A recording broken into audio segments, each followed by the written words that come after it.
Also ich bin mit Deutsch und mit Italienisch aufgewachsen, beziehungsweise auch mit den Varietäten. Da meine Eltern aus Sizilien kommen, auch mit Sizilianisch, was ich selber jetzt als eigene Sprache eigentlich wahrnehme und nicht als Dialekt.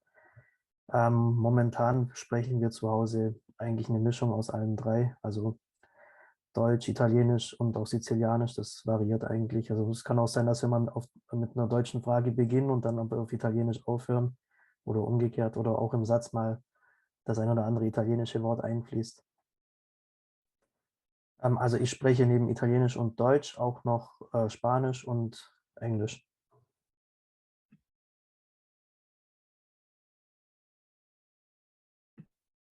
Also als Kind hatte ich keinen herkunftssprachlichen Unterricht. Ich habe zu Hause Italienisch gelernt und mit meinen Eltern und mit den Verwandten gesprochen. Als ich dann nachher am Gymnasium war, habe ich eine Italienisch AG besucht und dann eben jetzt an der Universität, weil ich Italienisch studiere, eben die Italienischkurse, die es dann dort gibt.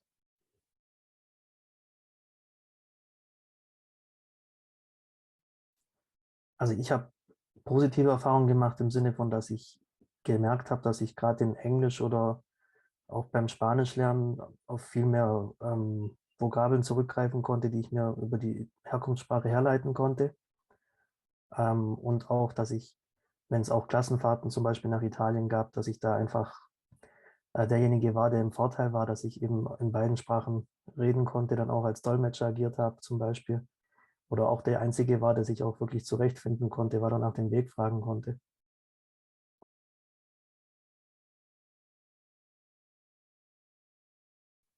Also ich finde es sehr wichtig, einmal weil es eben auch ein Teil meiner Geschichte ist, dass man eben seine Wurzeln nicht vergisst, dass man sich dauerhaft daran erinnert, dass man eben äh, als von den Gastarbeitern eigentlich her nach Deutschland gekommen ist und deshalb seine Wurzeln auch beibehält.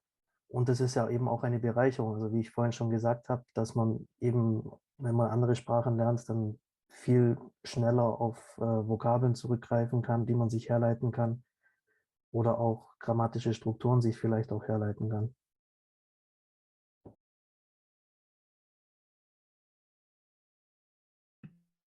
Ja, also eigentlich nur, wenn ich weiß, dass die Person, mit der ich kommuniziere, auch beide Sprachen spricht, dass ich dann weiß, dass ich jetzt nicht ewig überlegen muss, ob ich das Wort in der anderen Sprache kann oder kenne, weil ich einfach weiß, dass der Gegenüber ja auch die beiden Sprachen spricht, dann kann ich auch mal hin und her wechseln und weiß, dass er trotzdem mitkommt und mich versteht.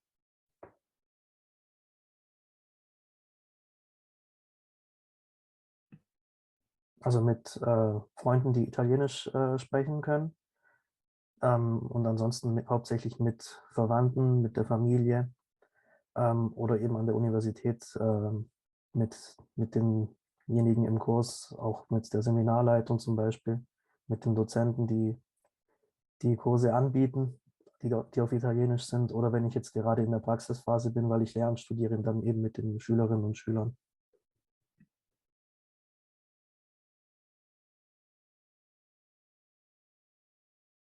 Okay, also die Vorteile waren hauptsächlich an der Schule, als ich selber noch Schüler war.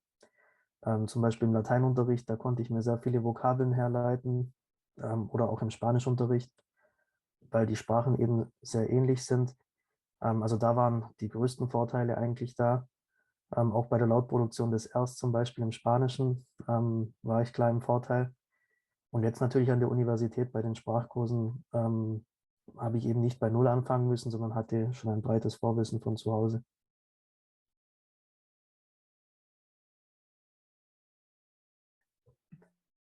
Beim Erlernen eher weniger. Soweit mir gesagt wurde, habe ich Italienisch als erstes gelernt und dann erst mit 3, 4 Jahren, als es dann in den Kindergarten ging, dann ist dann Deutsch dazugekommen. Das heißt, da gab es eher weniger Probleme. Es war dann eher das Problem beim Beibehalten der Sprache, weil man eben dann durch Kindergarten, Schule, Fußballverein und solche Sachen immer mehr in den Kontakt mit der deutschen Sprache gekommen ist und Italienisch sich dann wirklich auf den kleineren Teil dann beschränkt hat. Also da war dann eher die Herausforderung zu schauen, dass man ja, Italienisch beibehält. Und das habe ich dann eben dadurch geschafft, dass ich im familiären Kontext mehr auf Italienisch gesetzt habe und dann auch italienische Medien konsumiert habe, also Fernsehen eher auf Italienisch, Filme eher auf Italienisch angeschaut, genau, oder auch Bücher eher auf Italienisch gelesen.